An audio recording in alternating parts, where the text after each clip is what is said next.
সরকার কর্মকর্তাদের কিনে নেওয়ার জন্য বিভিন্নভাবে অবৈধভাবে, বা অবৈধ বলবো এই জন্য যে তাদের হয়তো আইনগত অবৈধ নয়, নৈতিকতার দিক দিয়ে অনৈতিকভাবে প্রচুর মানুষকে বিভিন্ন জায়গায় পোস্টিং করছেন, প্রমোশন দিচ্ছেন, পদ নাই তার বিরুদ্ধে দিচ্ছেন।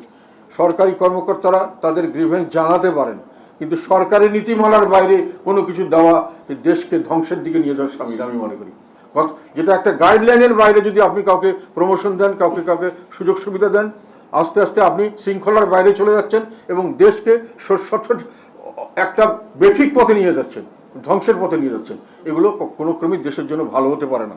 আমি মনে করি যে যারা এগুলো দাবি করছেন তাদেরকেও এটা দাবি করা উচিত না, এবং যারা এগুলো দিচ্ছেন তাদের দেওয়াটাও ঠিক না। তবে এগুলো বললে তো আপনি কী বলে জনপ্রিয়তা হ্রাস করার সম্ভাবনা।